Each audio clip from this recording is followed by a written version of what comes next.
Jumpa kembali di mata kuliah kalkulus integral. Setelah sebelumnya kita telah mempelajari bagaimana caranya mengestimasi luas daerah di bawah kurva, khususnya kurva lengkung, yaitu kita menggunakan bersih panjang untuk setiap subintervalnya, dan kita tambahkan jumlah-jumlah bersih panjang yang ditentukan tadi itu. Nah, dalam proses menjumlah itu kan kita mempunyai banyak suku Nah, itu yang nanti jadi masalah ketika sukunya sangat banyak karena tujuan dari kita mengestimasi itu kan mencari estimasi yang paling akurat artinya kan arahnya nanti adalah membagi subinterval jadi banyak sekali. Nah, kalau 16 kemarin n nya itu kan ada 16 suku, ini kali itu F1 kali deltanya 1 misalnya sampai 16 suku. Nah, itu kalau itu panjang sekali. Nah, matematika ada notasi khusus untuk menentukan penjumlahan seperti itu yang dinamakan notasi sigma Itulah yang kita pelajari pada video ini nanti yaitu notasi sigma dan jumlah berhingga. Karena sebenarnya kita kemarin sudah menggunakan notasi menggunakan jumlah berhingga itu, tapi notasinya belum ada yang simple dari panjang, karena notasi khusus sehingga panjang sekali. Oke, kita langsung aja ke materinya Jadi notasi sigma itu adalah tujuannya untuk menyimpulkan menyatakan jumlah berhingga tadi itu. Karena jumlah berhingga itu tujuan untuk membuat menghitung estimasi dari suatu jumlah dari luas bersih luas daerah di bawah kurva. Nanti kita akan sering menggunakan notasi sigma itu khususnya dalam rangka membangun konsep integral. Jadi baik, ini adalah notasinya berupa sigma ini notasi sigma ini seperti ini. Sigma huruf Yunani untuk huruf besar S kapital S itu ini. Kemudian ada rumusnya rumusnya itu misalnya AX AK AK. Di sini ada paling bawah adalah indeksnya yaitu K. K ini dijalankan dari 1 sampai N. Artinya apa? Kita punya A1 ini ditambah dengan A2, K-nya 2 tambah A3 untuk K-nya 3 sampai N untuk K-nya sama dengan N. Nah, ini kan kita perlu ini berjumlah seperti ini, dan dimana masing-masing suku ini mengikuti suatu rumus yang ada. Contohnya kemarin kita sudah menggunakannya sebenarnya ketika menghitung estimasi luas untuk sinus dari 0 sampai pi. Kita coba yang sinus 4 suku aja jadi bagi 4 jadi seperempat 1/8 pi ditambah sin 2/8 pi ditambah sin 3/8 pi dan sin 4/8 pi atau setengah pi Nah, kalau kita perhatikan rumusnya ini dalam sin itu apa jadi kan kita tulis begini, sin K nya saya jalankan dari K/8 pi. K nya dari mana ini? Dari 1, 2, 3 dan 4. Hanya sigmanya saya punya indeks dari K1 sampai 4. Ini tidak akan berbentuk singkat dari pernyataan yang di atasnya ini itu maksudnya. Jadi secara diperinci sigma ini adalah notasi dari huruf Yunani untuk huruf S kemudian K ini indeksnya yang mulai dari 1 tergantung kalau 1 K sama dengan 1, kalau 0 K sama dengan 0 kemudian N ini akhirnya indeks yang terakhir. dan AK adalah rumusnya untuk suku ke K, ini pun N ya, suku ke K ya, 1 sampai M K nya. Itu notasi sigma yang akan kita coba dalami dulu ya. Ini contohnya, kalau saya punya sigma K ya, untuk K sama 1 sampai N, artinya ya K itu dijalankan dan dijumlahkan masing-masing yang suku yang ada. Kita kan dari 1 sampai N nih ya, 1 sampai 5 nih, artinya ya saya punya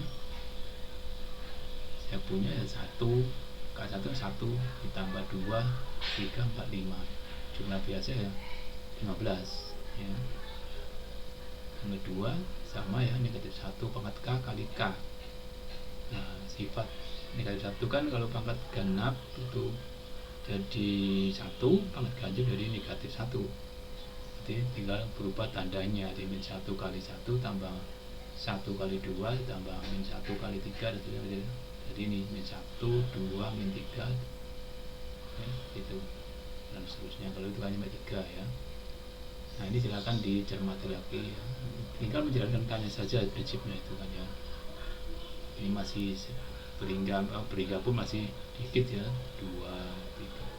Kalau berhingga 10 ya masih itu dia repot nulisnya kan, nuliskannya ya. Nah, ini ya, jadi bagaimana kita menyatakan contohnya ya, jumlah 1, 3, 1 tambah 3 tambah 5 tambah 7, 9 dalam notasi sigma ya. Sebenarnya ini kan hanya jumlah 5 bilangan ganjil pertama, karena kita tahu rumus untuk bilangan ganjil kan 2K min 1 kan, dengan K dari 1, 2, 3 dan seterusnya sampai berapa ini, sampai hingga ya.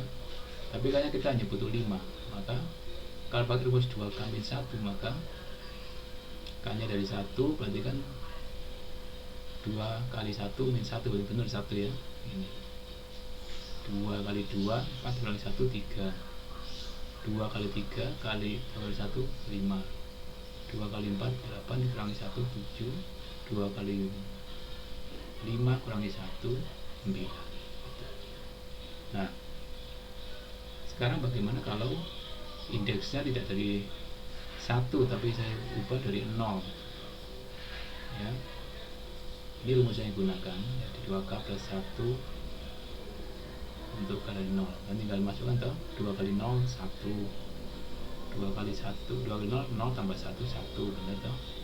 2 kali 1 kali 2 tambah 2 1 3 dan seterusnya 9. Nah, kalau min 1 bagaimana? Dari sini 2 ini sebenarnya ya, ini kan ada caranya bagaimana, dari ini kok jadi rumusnya berubah di 2K min 1 di 2K plus 1. Kalau saya ubah hanya mengubah indeksnya ya. Prinsipnya adalah coba lihat dari 1 ke negatif ke 0, berarti kan hanya turun 1 tuh, indeksnya turun 1. Dari rumusnya harusnya kalau jadi ini adalah K nya saya tambah 1 di belakang rumus itu. Artinya begini, rumus yang ini ke sini itu artinya begini. Jadi kita tahu K nya saya turunkan menjadi 0 kan, ini kan 0 itu adalah dari sini kan 1 ke 0 min 1 kan, dari 1 ke 0 berarti kan langkahnya turun 1 atau min 1 gini kan. Nanti di rumus yang ini ya, 2K min 1 itu K nya saya ganti dengan K plus 1 ya, dikurangi 1 ya. Jadi itu kenapa ini hasilnya adalah 2K plus 1, kan dari 2K plus 2 min 1 dari 0, makanya dari 0 sampai 4 kan nggak benar ya, karena turun 1 aja. Nah, Anda cek sekarang untuk yang negatif 1, Anda bisa dari 0 ke min 1 atau dari 1 ke negatif 2 artinya apa?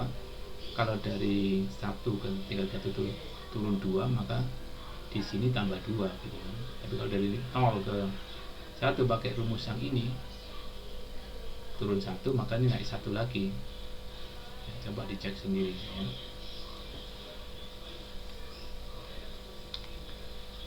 Ini adalah sifat-sifat dari jumlah berhingga ya. Jadi kita ngomong jumlah berhingga karena K-nya dari 1 sampai N saja. N itu kan berhingga ya.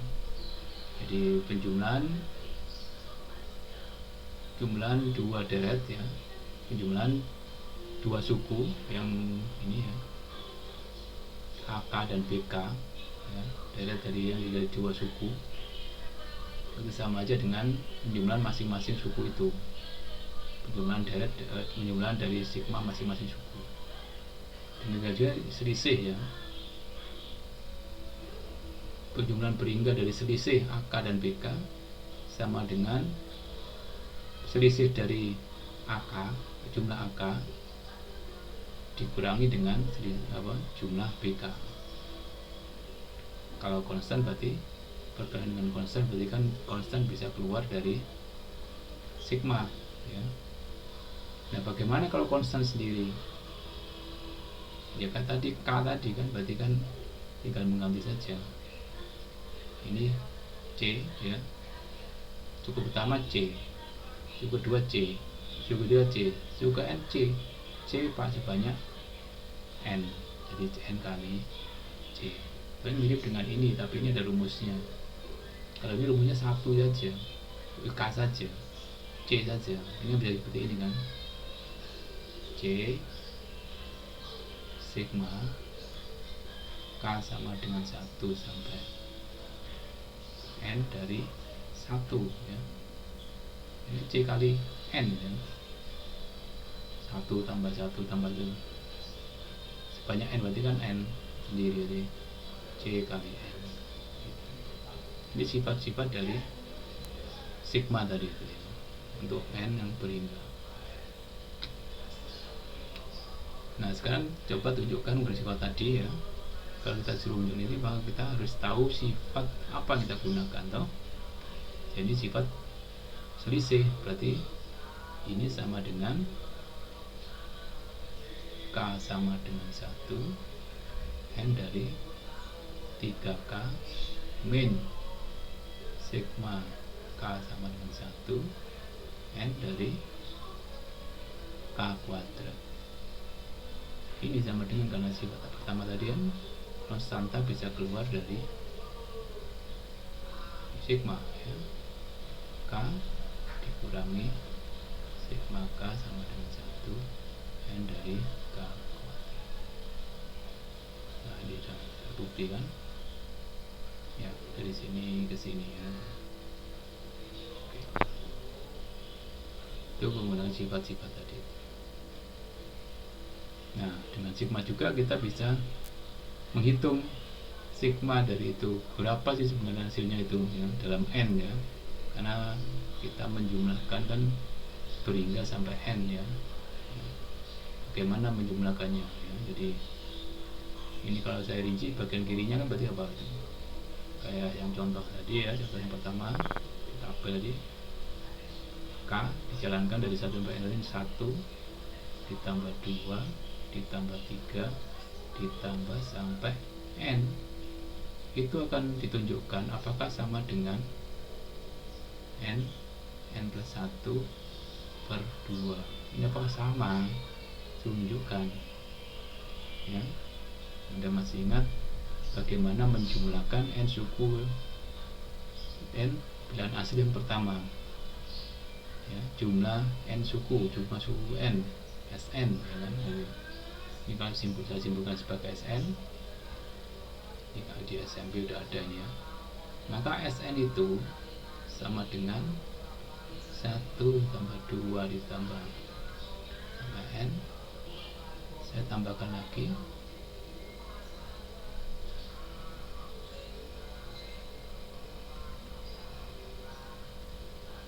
gitu. Ini ada saya balik urutannya kan, jadi saya tambahkan kedua jumlah itu 2 Sn sama dengan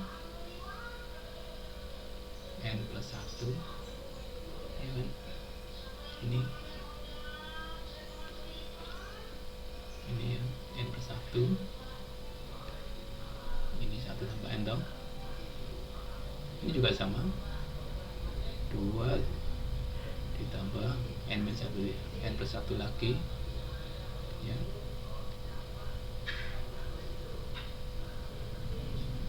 Terus yang terakhir pun juga plus n plus 1. Sebanyak berapa ini n plus 1 nya? Ini sebanyak n suku. Jadi Sn itu berapa kalau gitu? Ya, jadi Sn bisa bagi 2 atau itu. Jadi n kali n sebanyak n plus 1 sebanyak n dibagi dengan 2. Ya, terbukti sama. Ya.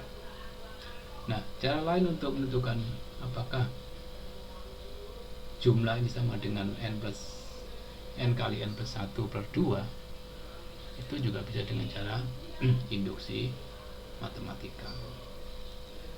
Ada masih ingat nggak induksi matematika? Oke, saya review dikit ya. Induksi matematika itu berlaku pada pernyataan matematika, ya, diberlakukan pada pernyataan matematika. Apakah pernyataan itu nanti dibuktikan berlaku untuk semua bilangan asli? Artinya begini, kalau pernyataan saya simbolkan sebagai P, ya, di induksi matematika itu 1, pernyataan itu benar untuk n sama dengan 1, ya. P n sama dengan 1 benar, ya. 2, jika P berlaku untuk n sama dengan K, maka tunjukkan bahwa pernyataan P itu juga berlaku untuk n sama dengan, ini benar ya.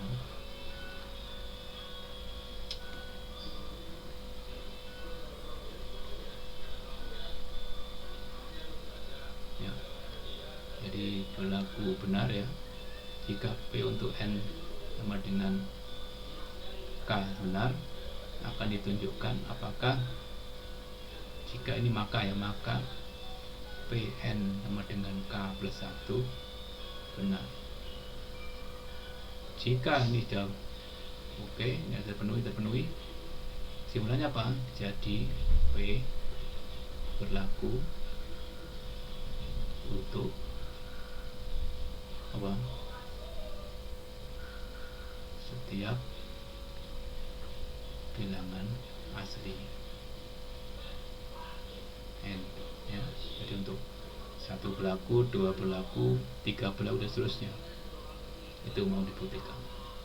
Nah, kita gunakan langkah-langkah ini untuk dengan induksi matematika menunjukkan ini untuk bahwa ini berlaku, ya.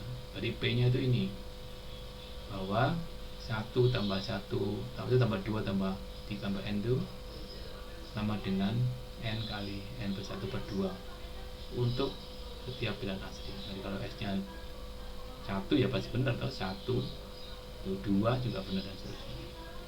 Baik, kita buktikan ya sekarang.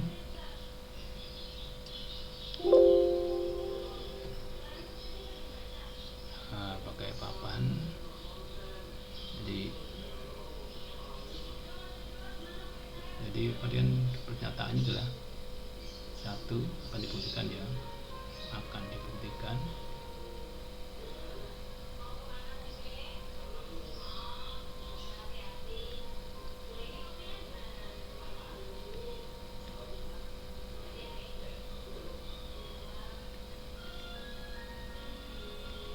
Buktikan bahwa 1 tambah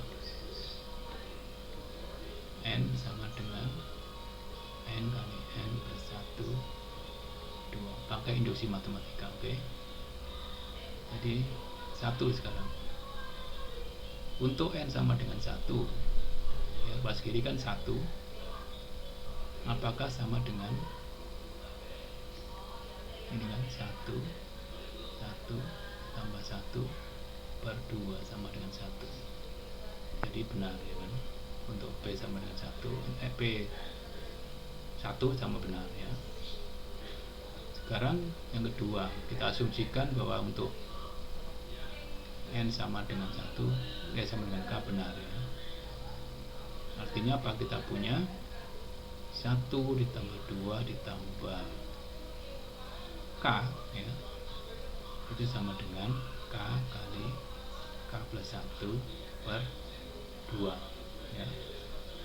Nah, akan ditunjukkan sekarang, akan dibuktikan apakah ini juga benar. Untuk dengan asumsi ini, apakah kita dapat menurunkan bahwa 1 ditambah 2 ditambah sampai K sampai K plus 1 ya kan, itu sama dengan, berarti rumus N ini ganti K plus 1, K plus 1 dikali dengan K plus 2 gitu kan, dibagi dengan 2 gitu, karena ini N nya ganti K plus 1 kan, K plus 1 tinggal 2. Nah, kita pakai yang asumsinya dulu ya, dari 1 tambah 2 ditambah K ya,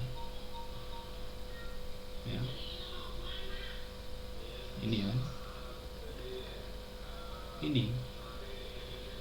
Jadi kita berangkat dari kiri dulu ya, akan kita boleh nanti ini ya. Maka saya akan minta pakai bantuan asumsinya itu, bahwa yang 1 sampai K saya ganti dengan ini, sama kan, sama apa artinya, sama dengan yang ini ya. Jadi ini sama dengan K kali K plus 1 per 2 ditambah dengan K plus 1.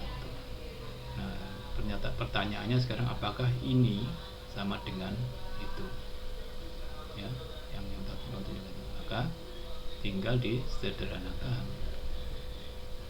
Jadi K kali K plus 1 ditambah, saya samakan penyebutnya ya, 2 K plus 1 saya bagi dengan 2 ya. Jadi ini saya bagi 2 sama atau ini. Nah, karena saya kelompokkan ini, di sini ada suku faktor ya, K plus 1, K plus 1, maka saya keluarkan itu dari bilangnya ya. Jadi K plus 1, suku pertama menjadi apa? K, suku kedua menjadi apa? Plus 2 sama dengan 2 ya. Nah, sudah terbukti ya, sama dengan yang diinginkan. Jadi ini sama dengan itu ya. Itu caranya, selain dengan tadi pakai suku ke N tadi, dijamakan pakai induksi. Jadi cara induksi ini lebih umum ya, kalau tadi itu tidak semuanya bisa pakai itu ya. Kita kembali ke PowerPoint lagi ya.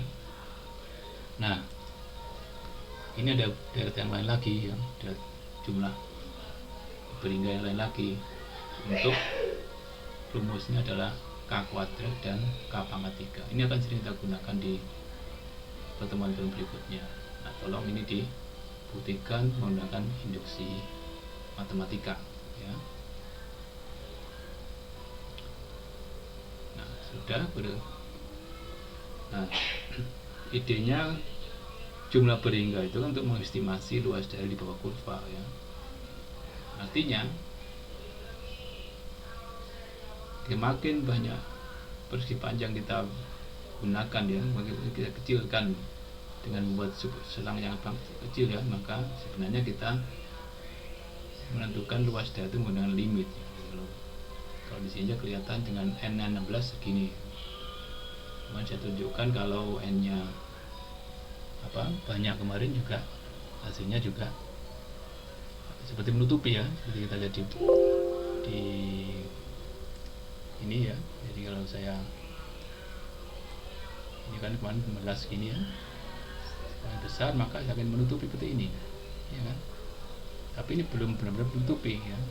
Kapan dia sama ini? Kalau kita n-nya kita ambil limitnya menuju berapa ini? Menuju tak hingga supaya nanti tepat memenuhi daerah ini. Jadi nggak ada, dijamin nggak ada lagi rongga lubang di antara ini kan. Ini mesti kelihatan dari garis juga, mesti ada garis-garisnya ini kan. Ini di sini nggak kelihatan rapat, tapi sebenarnya di sini ada lubang-lubang kecil-kecil yang nggak kelihatan oleh nggak mampu kita lihat secara kasat mata. Oke, itu idenya. Jadi kita menghitung limit jumlah berhingga ya, untuk menentukan luas daerah yang sebenarnya ya, pola kurva itu. Oke, kita coba ya pelan-pelan. Berapakah limit ya jumlah bawah dari 1 min x kuadrat ya, bila ya kita ambil n yang menuju tak hingga nantinya. Artinya apa? Kita untuk selang 0 sampai 1 itu ya, sebenarnya kita kalau bagi sebanyak n dengan lebar yang sama ya, maka seper n ya, maka kita punya subinterval 0 sampai seper n sampai 2 per n sampai n-1 per n dan 1 ya. Itulah sub-subinterval yang kita punya ini. Kita coba hitung berapa limitnya. Oke. Kalau kita rinci pakai rumus jumlah kemarin, berhingga kemarin tuh. Jadi kalau kita pakai batas kiri tadi kan, ya batas kiri di sini sebenarnya kita kan batas kiri kanan kiri ya, kiri ya. Jadi di sini F0 ya, F0 ya ini kan, sini kan F0 1 ya, kali seper n, ini seper n, ini lebarnya semua seper n ya. Jadi kirinya lagi seper n tadi itu f seper n dan seterusnya gitu. Jadi rumusnya adalah f k per n ya, dari untuk ini 1 ya, bukan i ya, kali seper n. Seper n itu subintervalnya. Nah ini bisa 0 bisa 1 sebenarnya ya, sama saja. Jadi kalau baca ini 1 ya, maka hitungnya bagaimana? Kita uraikan dulu. Jadi dimasukkan fx nya, tadi f nya kan adalah 1 min x kuadrat ya. Jadi fx nya tadi kan 1 min x kuadrat, karena x nya adalah k per n, jadi 1 min k kuadrat per n kuadrat kali seper n. Oke, per n tetap yang masih tadi 1 bukan i ya, seper n ya. Kemudian didistributifkan 1 kali seper n ya seper n, kemudian k kuadrat per n kuadrat kali seper n ya k kuadrat per n pangkat 3, ini pangkat 3 ya. Lalu kita pakai sifat selisih masing-masing ya, ini seper n min k kuadrat per n pangkat 3. Selanjutnya ya, kita uraikan ya dalam sigma itu. Untuk membuang sigmanya ya, kita uraikan ya, seper n nggak bergantung pada k, maka seper n bisa keluar sebanyak n. Nah ini seper n sebanyak n, berarti n kali seper n 1 ya, ini hasilnya. Kemudian juga sama, ini k kuadrat per n pangkat 3, n pangkat 3 bisa keluar dari sigma karena ini nggak tergantung pada k. Jadi kita punya k kuadrat tadi kan, seper n pangkat 3. Nah ini tugasnya tadi membuktikan, ini tadi belum dibuktikan, tapi kita pakai aja di sini ya. Sigma dari ini adalah ini ya. Nah ini ada tugasnya untuk buktikan ya, itu tinggal mengganti saja ya. seperti matematika keluar tadi dari sigma kan sudah, kemudian baru di kalikan seper matematika kali itu, hasilnya kan ini kan n pangkat 2 nih ya. N nya hilang tuh ini tinggal 2, jadi kan seper 6 n kuadrat kali ini saya uraikan 2n pangkat 2 3n plus 1 itu ya, limit kemudian tampil limitnya sekarang, limit dari ini semua ekspresi itu 1 per 1 ini tinggal 2 per 6. Nah coba dari mana ini 2 per 6 ya, teori limitnya di kalkulus diferensial dipakai, hasilnya adalah 2 per 3. Inilah luas ya dari daerah yang ditunjuk tadi itu, luas daerah ini semuanya 2 per 3. Nah nanti contoh seperti banyak sekali ya, misalnya Anda punya rumus luas untuk lingkaran ya, perempat lingkaran. Kalau tahu lingkaran kita itu juga bisa seperti itu, hasilnya harus sama dengan rumus Anda nanti kita coba di situ. Nah begitu caranya untuk menghitung limit dari jumlah peringkat. Awalnya kita cuma peringkat, kemudian kalau kita ingin mengestimasi tadi kan harus cuma sekecil-kecilnya sampai menuju ke tak hingga n nya menuju tak hingga, ini kuncinya kan itu. Itulah caranya ya. Jadi tinggal sekarang Anda berlatih untuk subbab 52 nomor 1 sampai 32 untuk menentukan jumlah peringkat maupun limitnya ya. Saya kira itu pertemuan kita di video ini, semoga bermanfaat. Terima kasih atas perhatiannya.